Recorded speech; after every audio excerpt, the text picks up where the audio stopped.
Good evening, everyone, and welcome. I'm Laura Lavie, and I'm the Executive Director of the Globe and Mail Foundation. Before we begin, let's take a moment to reflect that we are gathered on the traditional territory of the Haudenosaunee, the Anishinaabe, and the Mississaugas of the Credit. Let us honour the Indigenous peoples who have cared for this land, and let us pledge to carry that respect forward in the work we do and the relationships we build. A little over a year ago, the Globe and Mail Foundation was established with a clear and simple mission: to protect and promote excellence in journalism. Independent, clear-eyed journalism is the backbone of a healthy society. As someone who has lived and worked in 3 countries, 16 years ago I chose Canada as home for my growing family. It was not an easy decision, it wasn't a small decision, yet I've never regretted it. What makes me proud to be here is that Canada still has real guardrails, a strong, free press, institutions that truly serve the public, and a society that holds power to account. We must never take any of this for granted. These things, these values, protect our democracy. The Globe and Mail Foundation and all of you are part of that. I'm thrilled to be leading the foundation along with our board of directors in what I believe is the most important time to be helping safeguard the future of journalism at home and beyond our borders. In just the last few months, we've taken solid first steps. As a registered charity, the foundation has run safety programs for Ukrainian journalists on the front lines. We have launched educational initiatives for photojournalists from coast to coast to coast. Although we share the brand, we are a separate entity from the Globe and Mail newspaper. You can learn more at theglobeandmailfoundation.com. And tonight, we're launching a public event series dedicated to some of the defining challenges of our time. What does a free press look like in a functioning democracy, and how do we protect both? How do current issues that news organizations are grappling with affect public trust? Over the coming months and years, we'll bring together journalists, industry experts, and the public for honest, open, and sometimes uncomfortable conversations, exactly the kinds of conversations this moment demands. I'd now like to introduce Dr. Margot Burnell, President of the Canadian Medical Association, tonight's generous sponsor, to say a few words.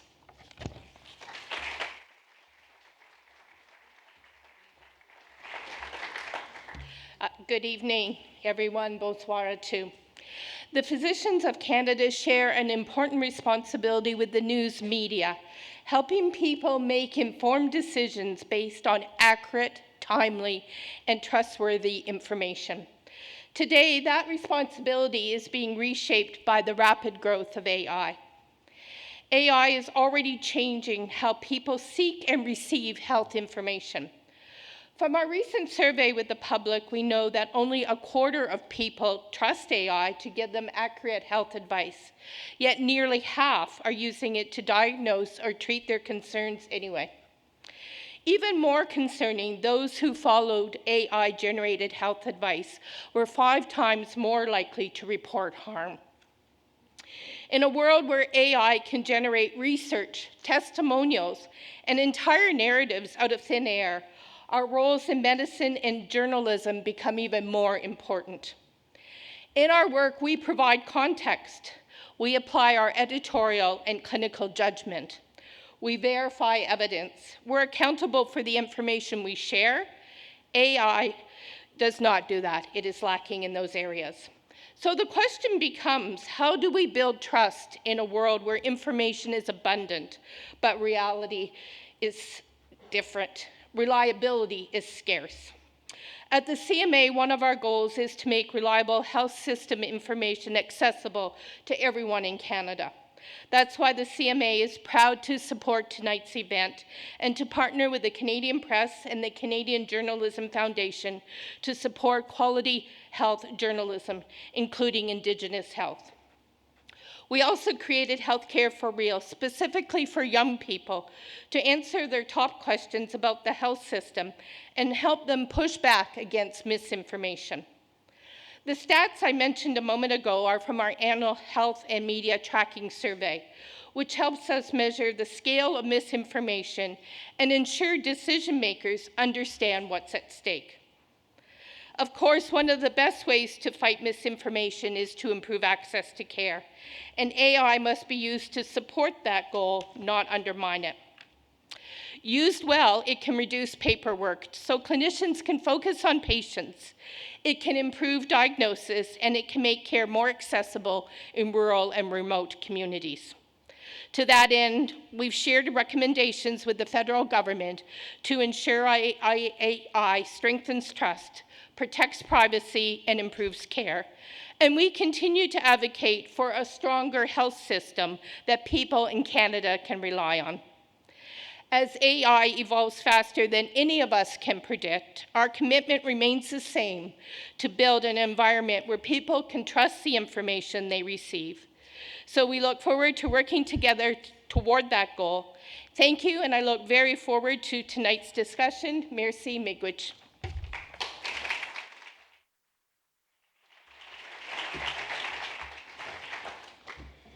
Thank you, Dr. Burnell, and thank you again to the Canadian Medical Association for sponsoring tonight's conversation.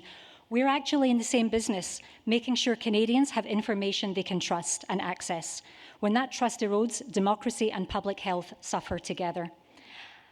Without further ado, I am now going to introduce our 5 panelists. Please join me on the stage when I say your name. Sally Buzbee, news editor for US and Canada at Reuters.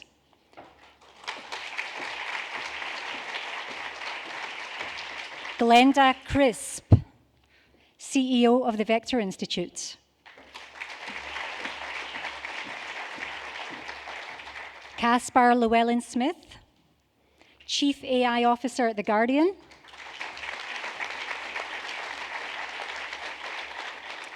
Nick Hoon-Brown, Executive Editor of The Local.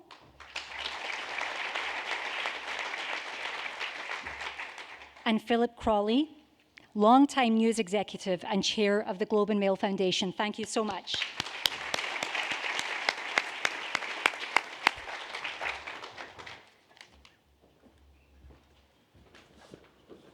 Hi, good evening. Thanks for joining us. The weather's cooperating. The mist's lifted. You can actually see the lake and you can see the views. This is one of the best locations in the city for this backdrop of the city illuminated. So thank you for joining us. If you haven't been here before, welcome.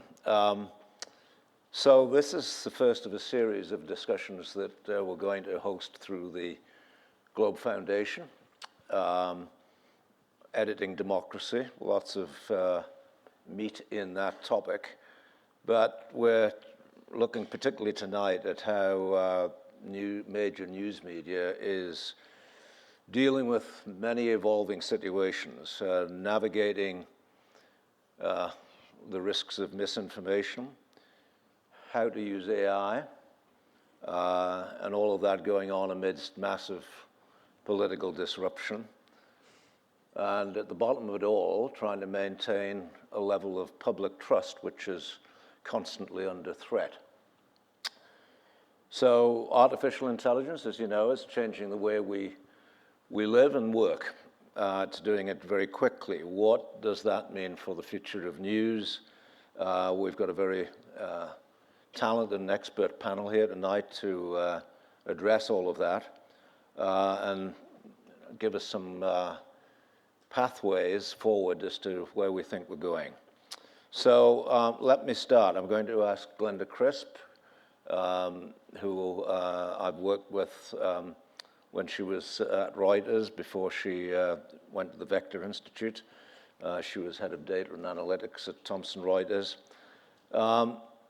She spends her time every day looking at what AI is going to mean to our society. So you're in a very good position to help us to get this conversation going.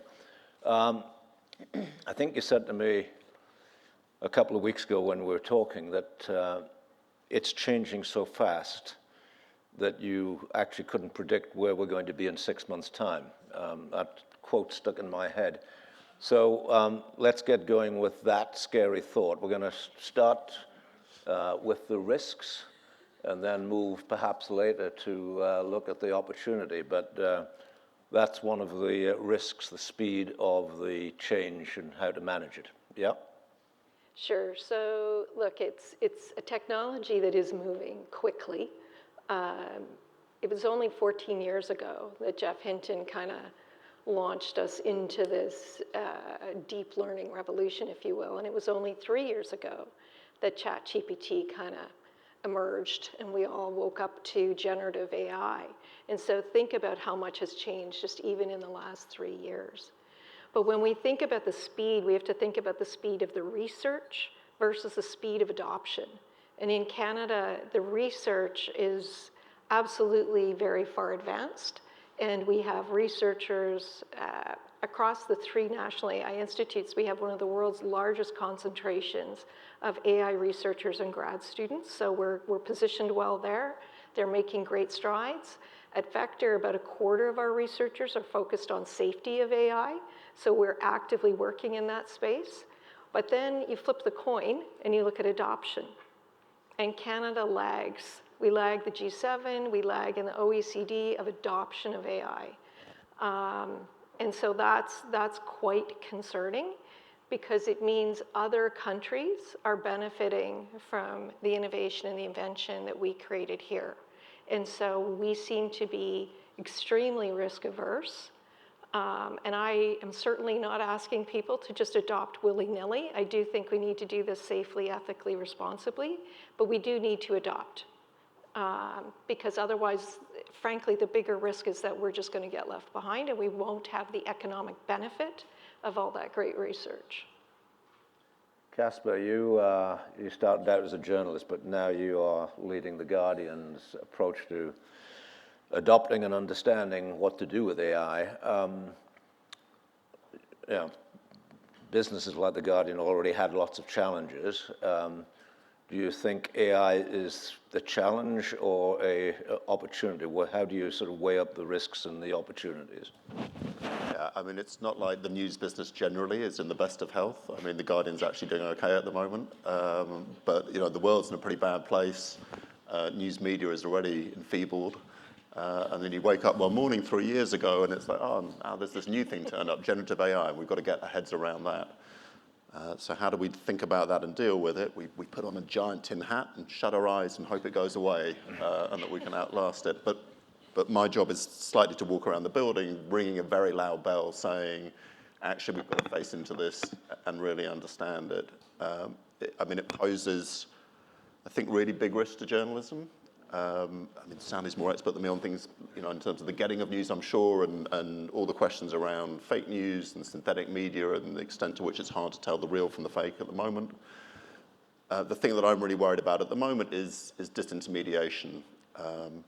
So news media already largely surrendered distribution of our journalism to big tech, and AI sort of threatens to do that on steroids.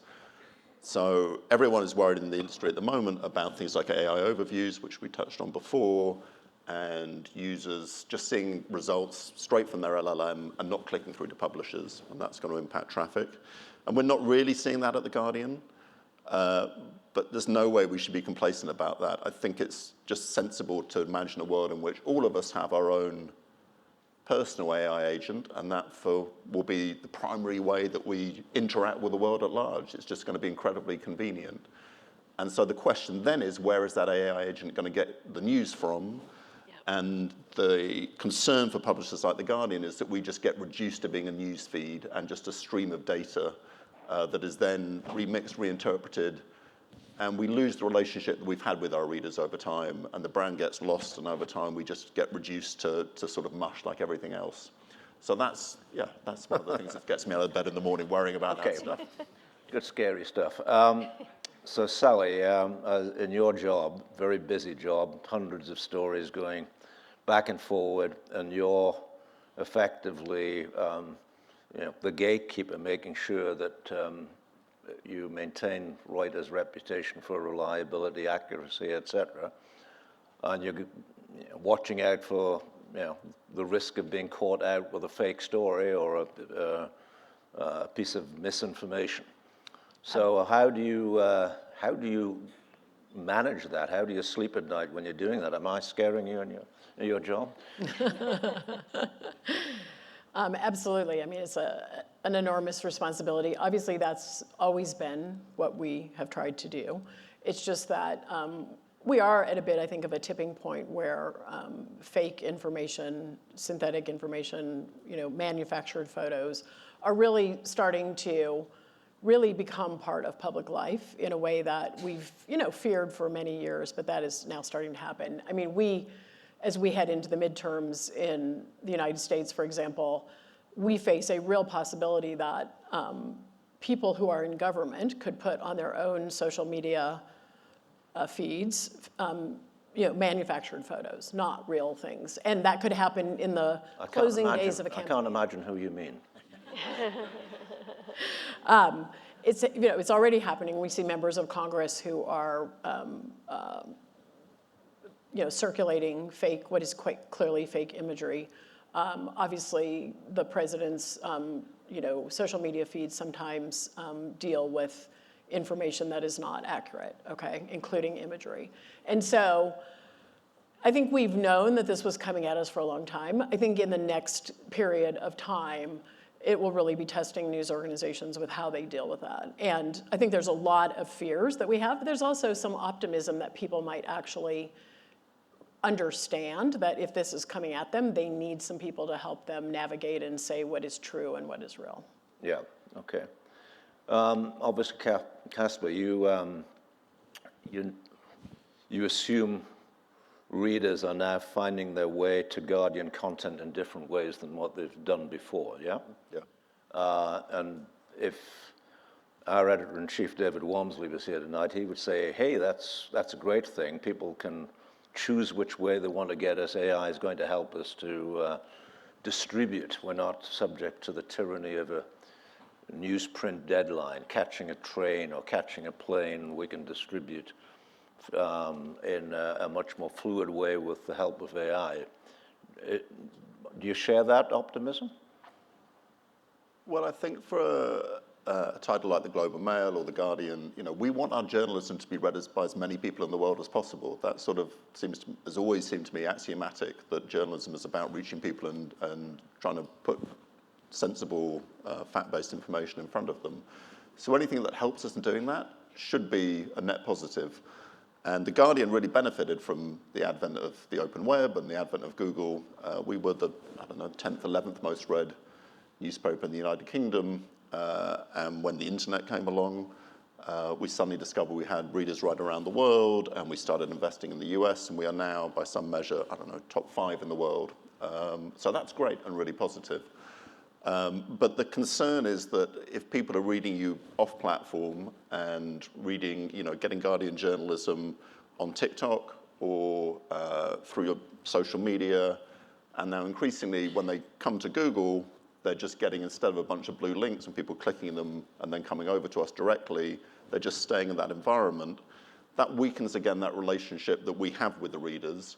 And the risk, again, is that the brands get kind of lost and blurred in this big mush of things. So it's a double-edged sword. And there are still books to be written about the relationship between publishers and Google and the web. And lots of people will say it was the original sin that we gave away all our journalism to big tech, surrendered distribution. And it's really hard to now kind of claw that back.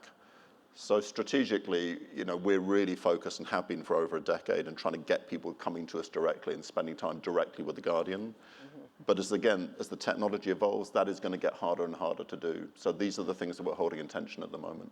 Yeah, but obviously the risk is brand reputation if you get it wrong, yeah? Yeah. So that's your worry, Sally? Yeah? Well, I think we have to talk to people about our standards. We have to talk to them about what we're actually doing, right? Let me give you like a very concrete example, okay?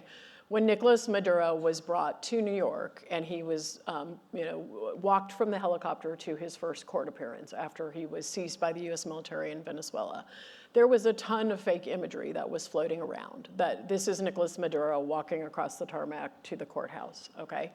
Reuters had a photographer there, and with our own eyes, we saw him walk. It was really hard to figure out. It took a lot of journalistic ability to be in the right place at the right time. not to give away any secrets, but one of our, very good source reporters in Washington was able to get a teeny tiny bit of information so that we were able to get a photographer in a place where they were actually going to see this real physical reality actually happen, okay? And we took a photo, we took several photos, of course, and we distributed those to our customers, to the world, okay? Put them on our website, all that kind of stuff. And that was real. That was not a fake photo of Maduro. It was not a manufactured photo of Maduro. It was a real, actual capturing of reality, okay? What he looked like, what his wife looked like, how they were walking, okay? And I think what we have to do going forward is we have to literally say to people, this photo was taken at this moment in time by this journalist, and you don't have to just trust us because we've always been trustworthy. We're actually being transparent and telling you how we did this journalism, and we're being honest, and you can poke holes at it, right? But we're telling you how we did this. And I think the challenge for news organizations, and it is going to be a massive challenge, is to cut through with that, right? Right now we put that in the caption. I don't know, somehow we're going to have to figure out new and sort of more radical ways to be transparent, I think, and to tell people what we're doing. And I don't know if that's going to cause trust, but I think that is our best hope, that we can create trust. Yeah. Can I just comment on that? Sure. One of the interesting things I think we're going to see is news organizations for a long period of time have competed to be first, right? And particularly digitally, everyone got obsessed about notifications. And when I was editing the Guardian's website, it was a real thing like, oh, got our notification. It was a minute faster than the New York Times. Great. And people would sort of cheer and applaud. And that's desirable because you want to be that first source of information. You don't want to surrender that to your traditional competition or to social media. But actually now breaking news is really hard. So actually that may change and flip and be more about verification. And it's not breaking news, it's like breaking verification. This thing happened that you've heard about, but we can now actually prove that it was real. And we've got some way of kind of proving the provenance of it. I mean, I think we all hope that our brands signal to people what is behind those brands, the actual standards that we have written down, that we have tested over generations. And we deeply believe in that, of course, and we talk about that all the time. But I think we are going to have to find new ways to communicate that to people that make sense to them, that we're not just sitting in a studio 1,000 miles away from Ukraine. We have people on the ground, and they are seeing this with their own eyes. And of course, what we find is that news consumers don't always know that. They don't always know the difference between credible, factual journalism that is on the ground and what is not. And we might need to, news literacy is a massive challenge for all of us. Yeah. So I'm going to turn to Nick now to give us a little cautionary tale of how even the best and smartest can get caught out by fake news. You may know this story, but Nick's going to give you a little summary as just what happened when he was commissioning a story and what made him doubt whether it was real. Yeah. What triggered your suspicions? Tell us the story anyway. Yeah, sure. Nick runs the Local, which is something you probably know about in Toronto, but anyway, it's a story that has meaning for everybody on this panel. Yeah, thanks. I'll try to keep it brief, but I'm the executive editor of The Local. We're a small nonprofit outfit. I put out a call for pitches in September. In response, I got more pitches than I ever have before. I think this is, if you were an editor, this is a common experience these days. Most of them weren't right for us. One seemed promising. It was by a writer who introduced herself as Victoria Goldie. Within the pitch, she said she'd written for the Globe and Mail, The Walrus, other publications. And it was a story about healthcare privatization, actually, in which she had seemingly done a lot of the pre-research, interviewed local people in Toronto, a prominent doctor, Dr. Danielle Martin. We decided to assign the story, and then I kind of went back to my house and thought that something was a bit amiss. This person, I Googled them, and they had bylines in The Guardian, they had bylines in New York Magazine, in Vogue, in Rolling Stone, in all sorts of prominent places, which made me think they were legitimate. But I also wondered, like, if they're writing in London newspapers and New York magazines, how do they talk to the construction worker here in Toronto? So I began to dig in. I Googled her name along with the publications she said she'd written for. Nothing came up. We reached out to Dr. Danielle Martin. She said she'd never heard of her. So at that point, it became clear, like, obviously what had happened is someone was lying. They were using, I assume, generative AI to make up a pitch and send it to me. That could have been the end of things. I kind of became obsessed with how this person, if they were doing that to pitch us, a small publication across the world, like, what had they done in all those stories that were published in big, reputable publications elsewhere? So I began doing some basic fact-checking. This person had interviewed and quoted prominent architects, academics, politicians, real people. So I began reaching out to them and asking them if they had actually spoken to this person. And they hadn't. And so, the upshot of it is, after a couple of weeks of reporting, a number of stories came down at The Guardian, at Dwell, at the Scottish Journal of the Law Society of Scotland, a couple other places. When I confronted this person, if they're a real person or if they're a group of people, it's unclear. They kind of disappeared from the internet.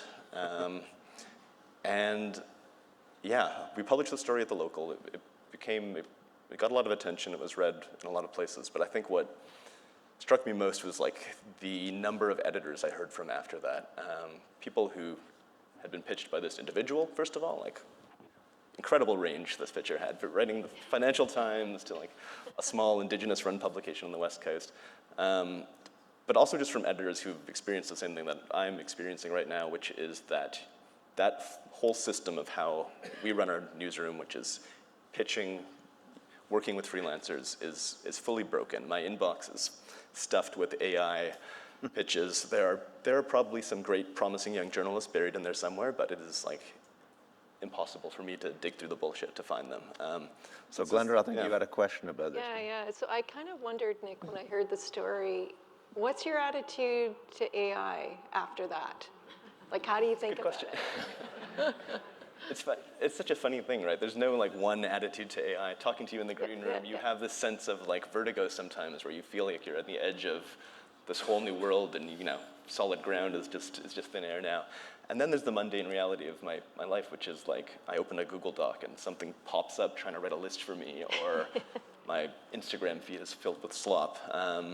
Or professionally, what it's meant practically is that this tool that is kind of supposed to be this incredible time saver, make my life more efficient, makes my job much more difficult right now. I'm having coffee with young writers. Really famous, though. Can I just say, your piece is a brilliantly written piece, Yeah. and I would strongly encourage everyone here to support local journalism and support your journalism, because it was a great story, and as a publication that was on the receiving end of this person's work, it was salutary to read it. So thank you. So you heard from the president of the CMA before about how many people are turning to ChatGPT to get their diagnosis, and there was a very interesting column in the Globe on Monday by a couple of physicians saying, look, if you're a doctor in Canada, you've got to be licensed.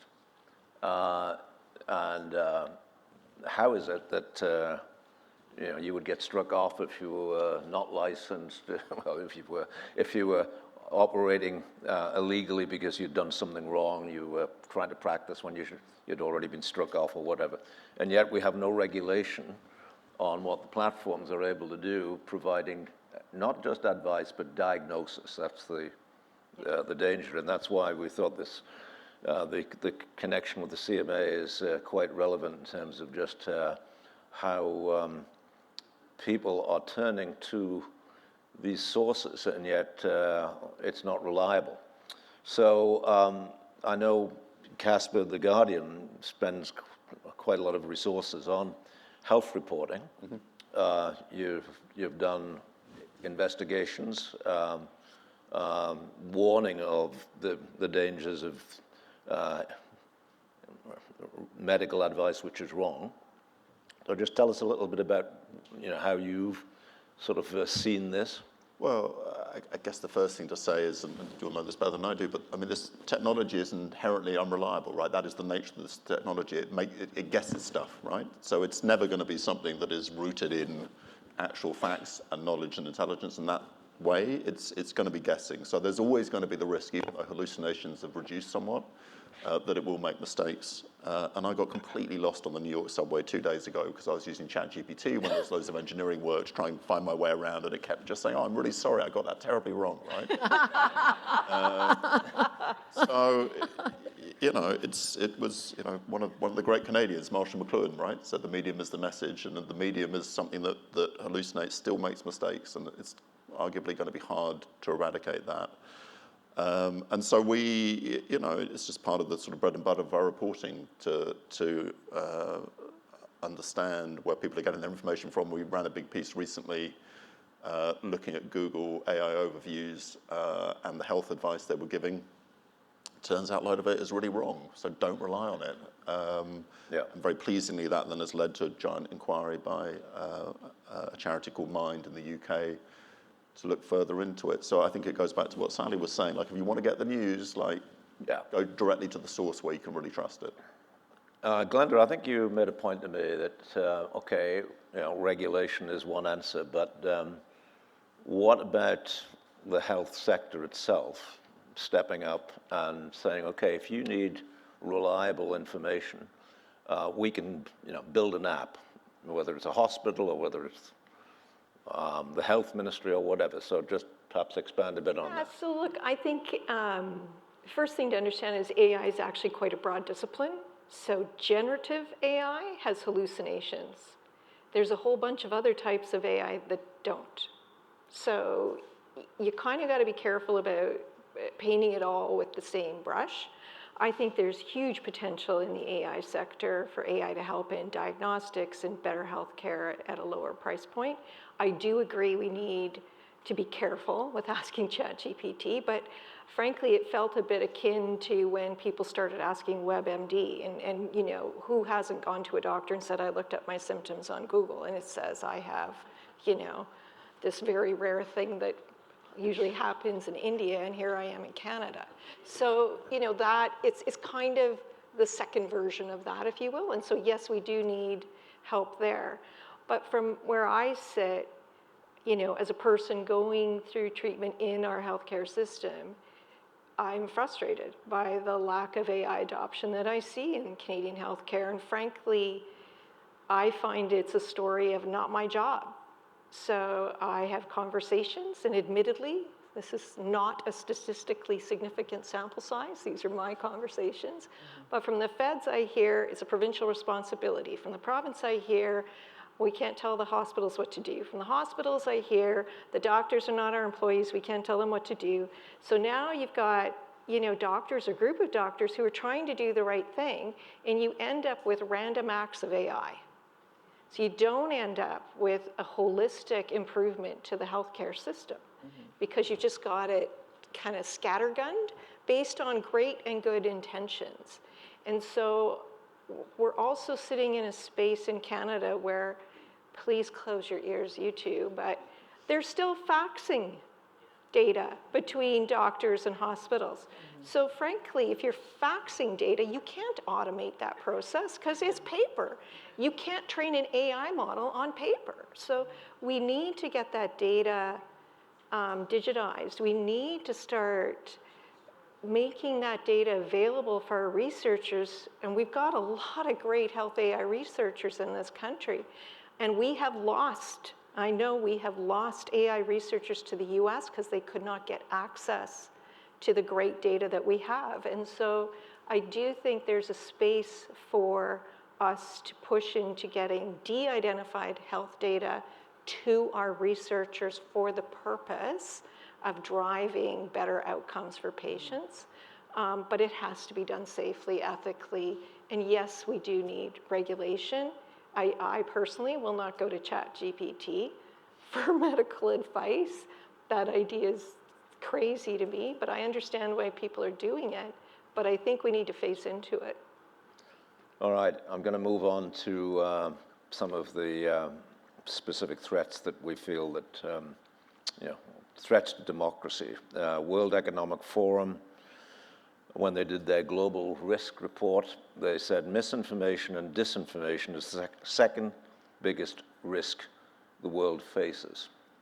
And certainly, you know, Sally, you talked about it as well.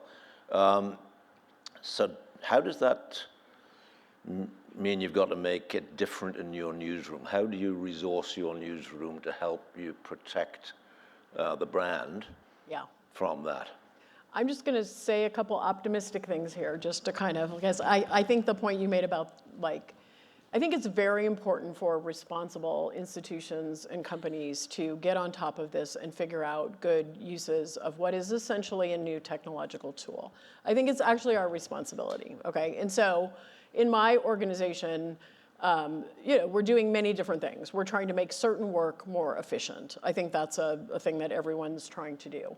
And we're saying, and I believe that this is really real, we're saying that we're doing that so that we can free up journalists' time away from rote tasks to do more, essentially deeper investigative reporting, okay? And while that may seem sort of a theoretical thing, I can tell you that in my newsroom, every shred of a minute that I can free up of a reporter's time is valuable to me, okay? Because then they can actually do more reporting, more original reporting. Now, there are massive risks to this, but if people with good intentions try to actually make this a positive tool for what their institutions do that bring value, I think that has some upside to it. I just want to say one other thing, which is it's not all just efficiency. Think of something like, somebody showed me a tool in our newsroom here today that tries to trace all the conflict of interest connections between a certain president in a certain country and his circle, okay? I don't want to give away this journalist's secret or anything like that, but, and it was fascinating, okay? Because some of these connections are multi-layered. There's like, you know, you don't just have this connection that's financial, you also have this, you know, and oh, there was a book deal here, and oh, there was a minerals deal here, and oh, we didn't know that. Oh, that person's connected to that person? I mean, information in our world is so complex, to be frank, that the ability to help us figure out large data sets, and we're not saying that it's going to get us all the way to journalism, but it gives us tips, it gives us connections, and so my intent is to use AI to deepen investigative reporting and allow essentially every reporter in this world to be able to do deeper reporting into very complex sets of information, okay? And I think that it will have power. I know it has power. We used it when the Epstein documents were dropped to look for certain things. And I think that there really is an upside to this. There are also all the risks, okay? But in our newsroom, we're trying to, you know, cut away the layers of fear and say, this is a powerful tool that you can use for what you care about, which is accountability journalism, helping people understand what is really going on in the world. But I totally have a ton of sympathy with, I mean, it is disrupting almost every way we work, and we have to figure out positive reactions to it. And that is sometimes frustrating. I mean, I'm not, you know, and I don't, do I have a solution for, let's say, 3 days before a critical Senate race in the United States, there is a damaging video that drops that is going to hurt the campaign of someone, okay? It is a fight in the trenches for us to be able to figure out in time if something is fake or real, okay? So like, this is not easy. Yeah. I mean, we are being tested. I think we'll be able to do that. We have great visual verification people who are on top of this kind of stuff. But what if it's dropped 12 hours before the polls open? Are we going to be able to tell that it's like, you know, authoritatively say before people go to the polls that something is fake and that that wasn't really true? I mean, I think the battle is joined, to be frank about it, on the misinformation side. I mean, you've got a big newsroom. Casper, you've got a big newsroom. You've got a very small newsroom. Right. Yeah. So how do you respond to that? We're just trying to put out the best information we can right now. We have a municipal election coming up in Toronto, right? And what we have done the last few elections is we do something very unglamorous and unsexy, which is just make a candidate tracker the only place that does fact-check biographies of every single candidate, your school trustees, your counselors. No one does this. There's no other place to find information about your local races. It seems like a fundamental thing that democracy should have. When we do it this year, when people Google, who's my local counselor, they will instead get sort of the generative AI overview. They will not visit our site. They will not develop any relationship with us. So it's something that we're thinking about all the time in regards to basic coverage of. Yeah. So how many journalists have you got? We have 6 and a big team of freelancers, and we bring in a whole bunch more for elections. Right. Yeah. And you've got how many journalists? More than that, yeah. More than that. Yeah, more than that. Yeah. But you've got to resource your newsroom differently, yeah? Yeah, I mean, I would totally echo what Sally said, right? We've got to think about how to use this technology to our benefit. And similarly, when The Guardian has been involved in huge, big global collaborative investigations of things like the Panama Papers or the Paradise Papers, the ability to say this thing over here looks a bit like that thing over there, that's invaluable and incredibly important.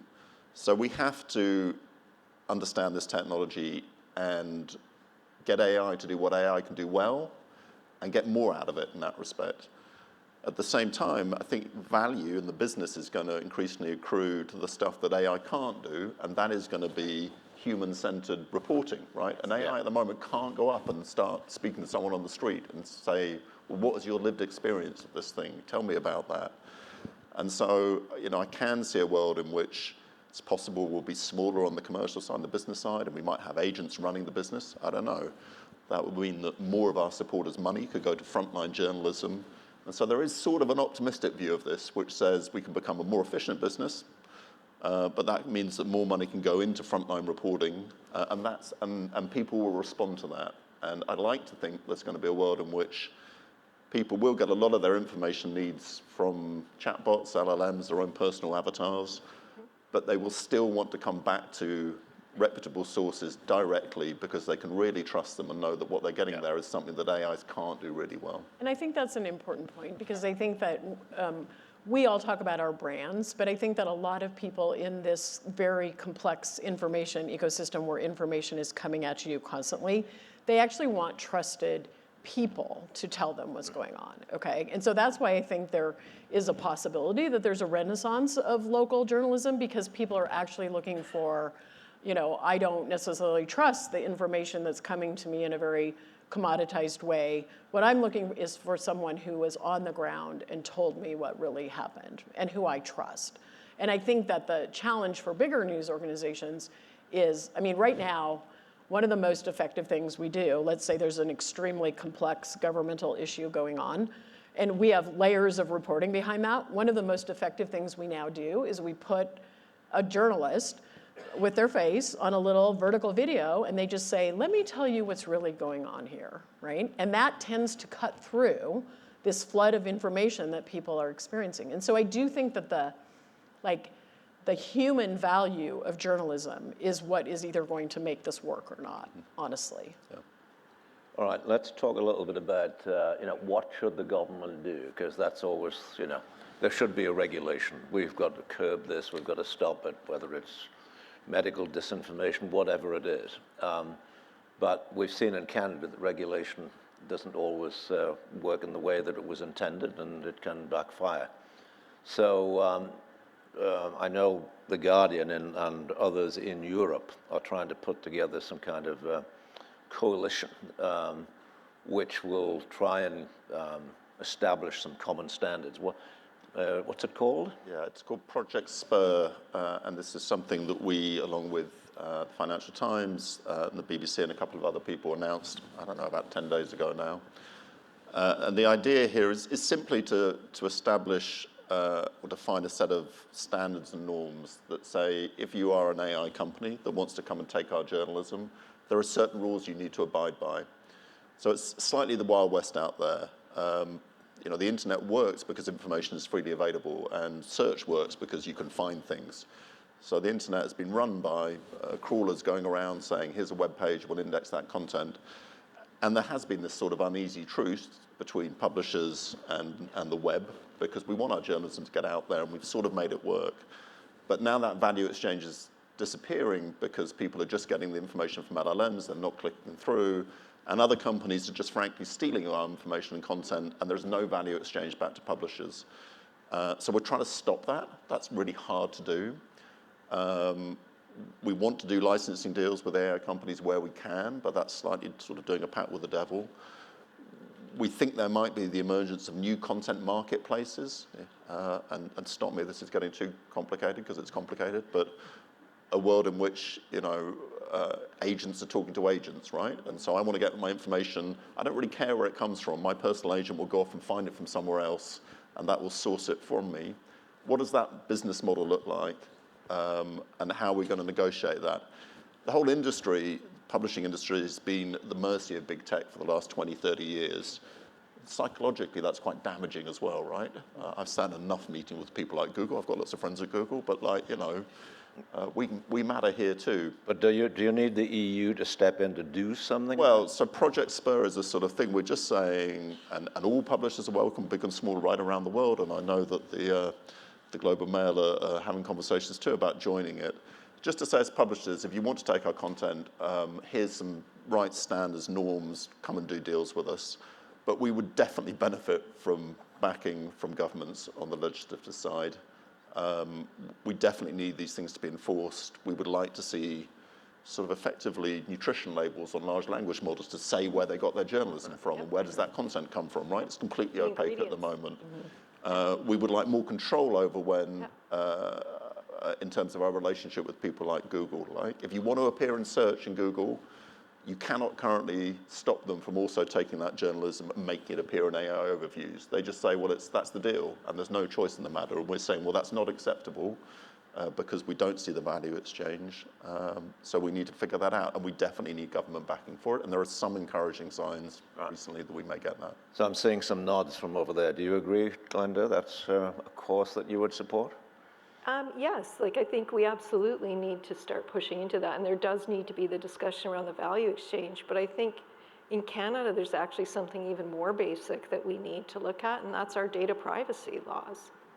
Because our Privacy Act was passed in 1983, right? The PIPEDA was 2001 to 2004 in terms of rollout, so we've got more than 20 years of catch-up. Those pieces of legislation around how our data is used, and if you think about how now these models are working, we absolutely need to get at that data privacy and uplift that as well as do these types of things. And what about you, Sally?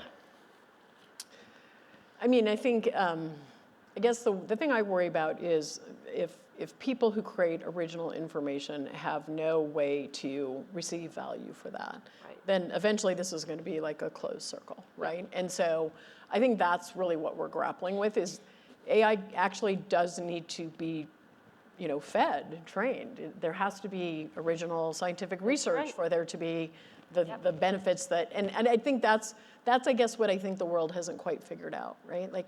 It's to be on the ground and cover a conflict is an enormously expensive thing to do. You have to keep your journalists safe. You have to pay for journalist safety. Your journalists have to be trained. They have to know what they're doing.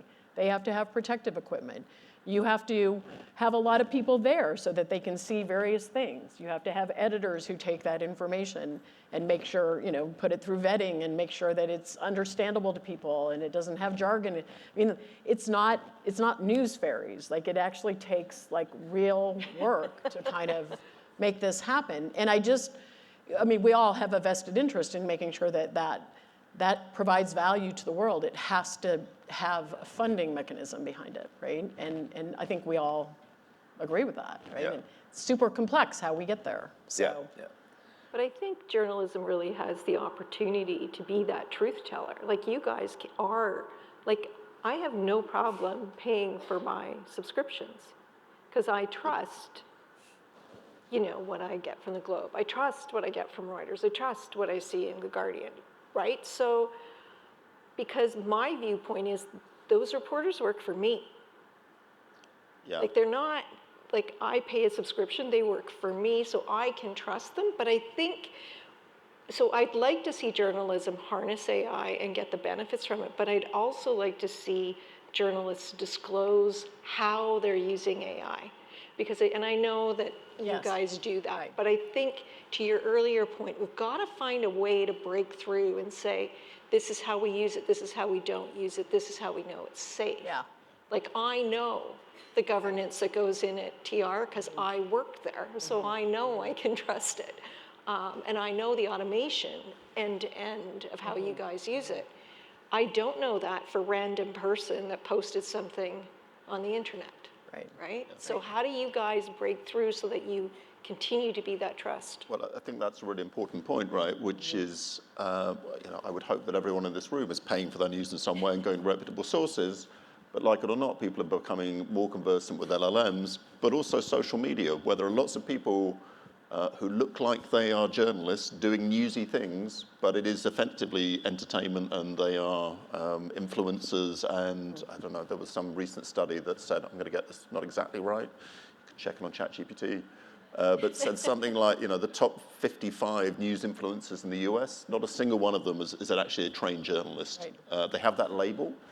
So I can see a kind of emergence of a sort of information ecosystem in which people will get their basic information needs met by LLMs, and they'll get their entertainment from social media, and social media, the entertainment will look quite newsy. And in that scenario, it's sort of all free and it's available.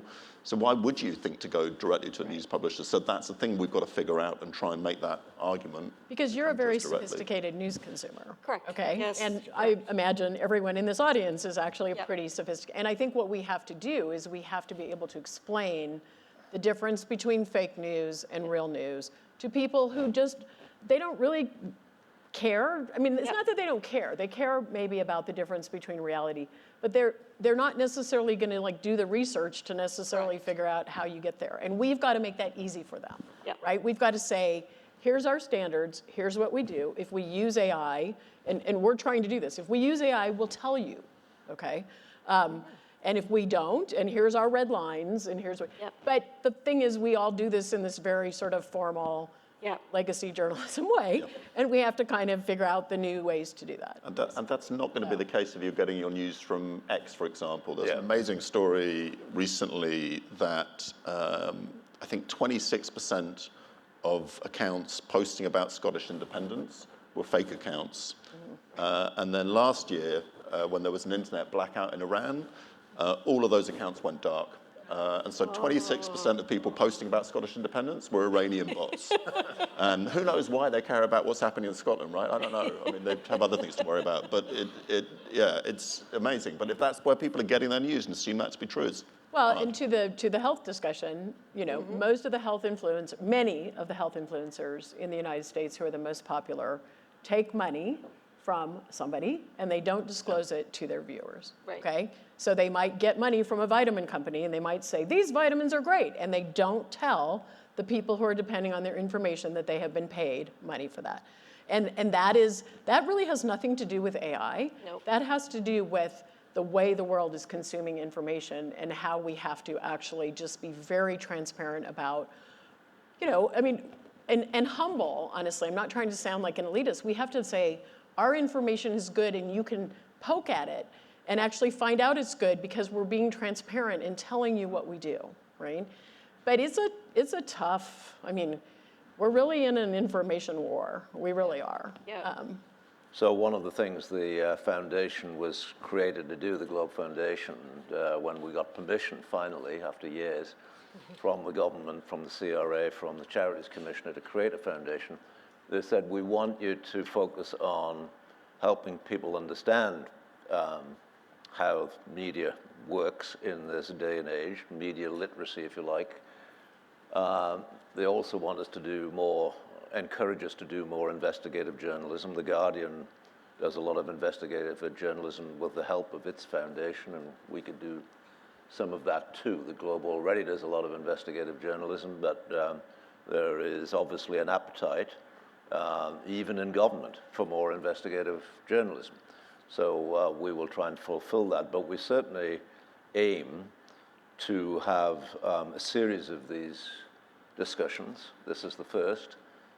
We've really only been operating for 6 months, and as Laura, our executive director, said, we've delivered some media training already to journalists in Ukraine. We hope to do some more in other parts of the world. But there's many other parts of the world where it's difficult to operate at the moment. And obviously lots of things across Canada. So you'll see and hear more from the Foundation on this in the next little while. We've got plenty of plans for this year. So I'm going to wrap up the panel discussion now. Thank you for the all of the contributions to the panelists, but we're going to go into question time. 4, 3, 2, 1, 0, deadline. Good job. Question time. So there are microphones stationed around the room. I'm going to point to this one here, and if you could just, rules of the game are, this is a deadline-driven organization. You have 1 minute. This isn't a speech, this is a question, right?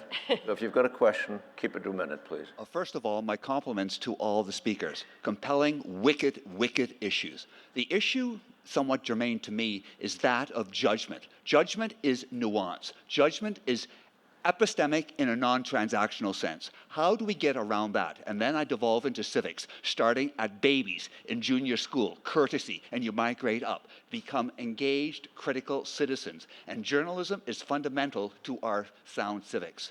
And when we edit democracy, I have fear. Thank you. Very good, 1 minute. I'm counting. Anybody got an answer to that one?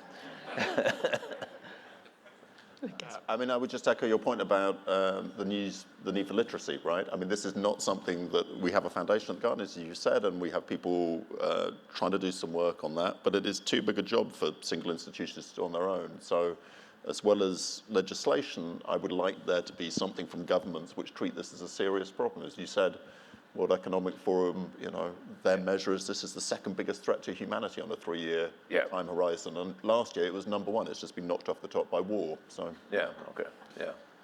All right, next question. One there, thank you. Thank you. From your experience leading enterprise data and AI transformations, what do you think organizations most underestimate when it comes to the human side of AI adoption? So what do they underestimate here? I think they underestimate that it's actually a people issue. And probably one of the biggest mistakes that companies make is there's probably 2. One is they get all gung-ho and they think AI is going to be this magic bullet and it should be used for every possible problem. Not the case. There's lots of great traditional automation that you should still be doing and you don't need AI to do that.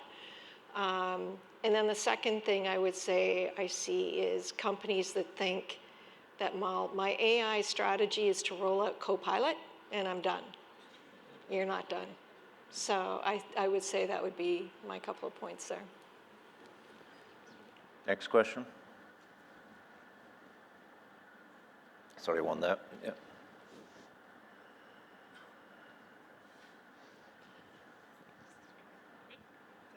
Hi there, thank you so much. I'm actually the physician journalist who wrote that Globe and Mail article on Monday. I'm glad you enjoyed that. I did want, thank you. It's my first op-ed, so hopefully y'all enjoy the read. I did want to ask, it seems like we're right now at a crossroads between wanting to regulate the space and wanting to ensure that, you know, we don't waste our capital, we don't fall behind in the economic race. When I spoke to Minister Evan Solomon back in November about this, like it seems like, you know, right now we are easing off of regulations in favor of encouraging economic buy-in. I'm wondering if anyone has any ideas or suggestions or directions where we can go to balance this junction.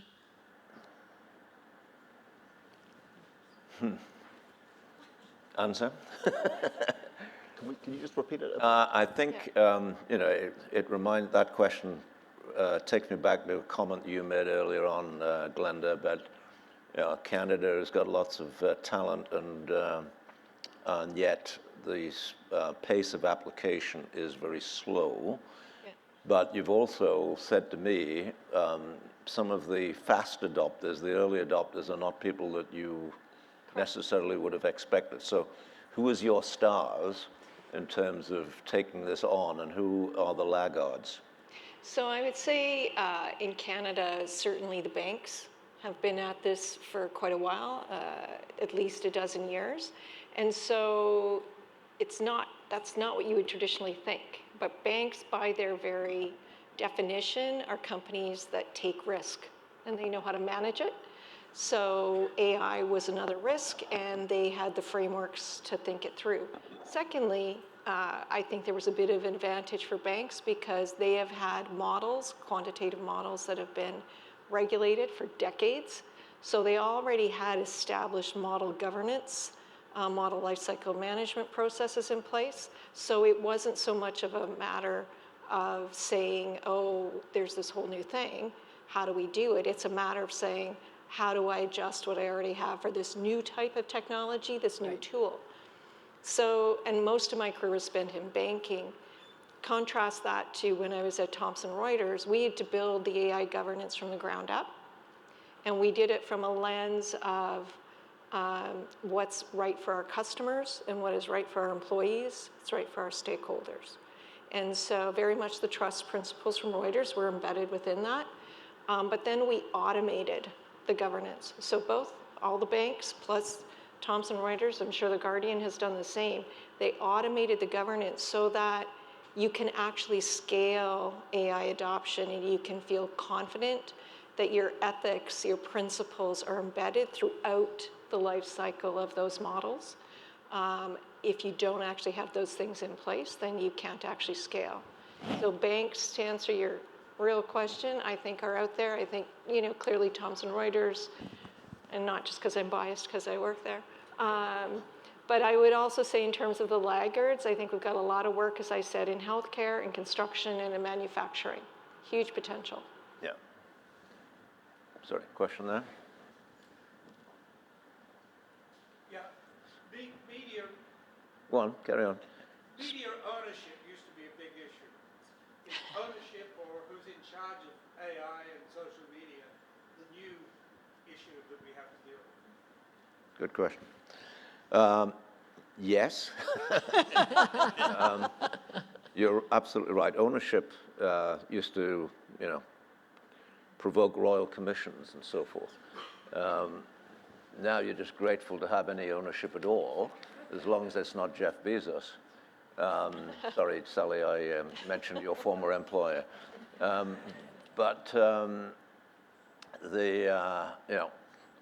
I've said for years that what distinguishes most media companies in terms of their ability to be successful comes down to one thing: it's ownership. And if the ownership is bad, it's like a sports team. It doesn't tend to translate well on the pitch or on the rink. So we're fortunate that the Globe and Mail's had a very consistent ownership since the 1970s. And that's been very helpful, stability, continuity, consistency, when so many others change hands on a regular basis. That's not helpful. So ownership on a mega scale, I mean, you're dealing with this issue with how to deal with Meta, how to deal with Google, and the Canadian government hasn't got a great track record in dealing with those large organizations because they're more powerful than the Canadian government. So we've often tried and not produced the results that we expected because the ownership is beyond Canada's power to control. So back to the regulation point. Sorry, another question? Assuming it's fact-based, is there any meaningful distinction anymore between editorial and reporting? Whoa. That's you guys. You mean between opinion and reporting? Yeah. I mean, I think there absolutely is, right? I mean, there's clearly hunger in our world for both of those things. So I don't think that, but I think that there is, first of all, there is absolute desire for factual information, okay? Because our entire economic systems are still based on that, okay? You have only to look at, if I mean, there was literally a case this week where a cabinet minister, we don't call them ministers in the US, but a cabinet secretary, a cabinet minister in the United States tweeted that something had happened, that a ship had made its way through the Straits of Hormuz and was, what is the word? It was being protected by, escorted, okay? And then it turned out that wasn't true, okay? And markets moved on that. Fake information, and then they moved back. And so I think it is absolutely true that people are seeking accurate information. Our entire world is based on it, okay? And I think that what reporting is, what deeper reporting is finding out accurate information that isn't easy to get, right? I mean, companies disclose things, and that sort of information is now very easy to quickly grab and quickly disseminate in an accurate way, okay? But reporting is deeper reporting. It doesn't even have to be investigative reporting. It can be just good beat reporting. Is trying to find out like the things that aren't as easy to find out, but they're still factual. You know, what is going on? There is a new, regulatory thing that is going to affect a whole bunch of companies and a whole bunch of people, and there's an internal fight over what that's going to end up being. You still want to know what's going to end up happening, okay? But people absolutely are seeking effective commentary, hopefully it's factually based commentary and opinion that's based in some sort of factual thing. But they do want that. They want analysis. They want, help me make sense of this, right? And there certainly is some blurring between reporting that helps me make sense of this and that is authoritative, and commentary or opinion. But I think that they both have incredible value. Many news sites now, sort of put them in the same place, but still label them or something like that. It can be harder to sort those things out, but I think they both have incredible value for our society, I would say. I don't know if anyone else wants to. Okay, last couple of questions. Oh, we're moving on. I'm a physician, and a number of years ago I had a young intern who was also an engineer who created a program where you could look at Harvard medical records, and they found a bunch of people who needed a colonoscopy and they didn't know. They thought that was great because they can make a lot of money doing that.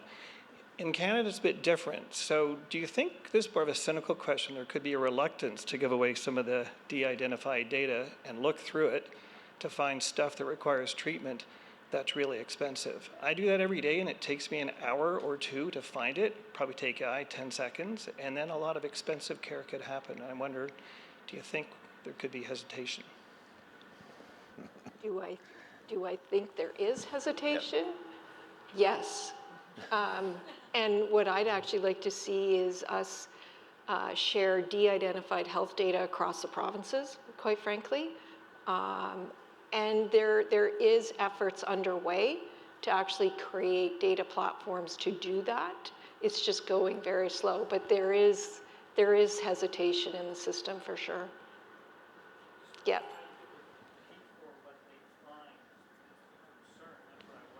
Sorry? How you might pay for what you find when you look through that data. How you might pay for when you look through medical records, you'll find untreated conditions that no one's paying attention to. I see what you're saying. Once you do that easily, there's a lot more testing and treatments that will follow, which is great care, but it's really expensive, and we may not be able to afford it. That's my Sounds like a business. What if we could find it earlier so that there's not the expensive care and the expensive treatments? That's the best plan, but the short-term solution, there's no money Fair today. enough. That's All why right. I wonder what's Last happening. question. Sorry, Philip. Yeah. Thank you. I most recently was a news director at a television station in New England in the US, and our company was telling us full on to embrace AI, to the point where I had producers putting press releases into LLMs and writing out scripts and newscasts. I found that the fact-checking after having entire news blocks written by LLMs was more time-consuming than actually writing it, having a producer write it themselves. I'm concerned about the future of the business in that regard. Is an LLM actually practical in a newsroom environment? I would just say, like, one of the things I worry about is the future for all of us, right? Which is where LLMs, big tech, robots take all our jobs, and all the people who lose their jobs will get re-employed as the people checking the robots and the LLMs to see whether they're making mistakes or not, and it will just go on and on and on like that. yeah, this stuff is sort of unreliable and difficult. Goes back a little bit to what we were saying earlier. I mean, we published a set of AI principles 3 years ago now, maybe 4 years ago, relatively early. And we're trying to be as clear and transparent with our readers about how we think about this technology and where we will use it and where we won't use it. And it's hard because it's really, you know, how can you say that something is entirely or purely created by a human if you've written something in a Google Doc and you've done a bit of spell checking? I mean, you're using some tools there. I think it comes back to an earlier point also about judgment and quality and a feel for whether this thing is really created by a human or not.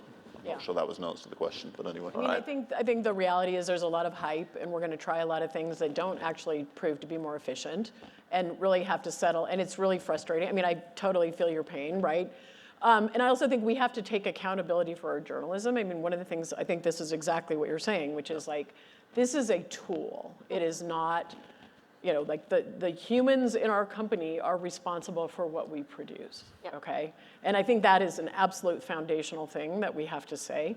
But there's a whole lot of, I mean, I've seen some things that people are doing, and I'm like, that's just total hype. That's not actually going to be more efficient or actually better, right? And we're kind of in that period, and it's super frustrating for everyone. But I think there are actually some real efficiencies we could find, but it is a bit of a frustrating process. I think totally, I would agree with what you say, so. Yep. All right, time's up. We're 30 seconds over, standing between you and the drinks counter. So I'm just going to hand back to Laura, but thank you for all of your questions, and thanks to the panel for... Thank you.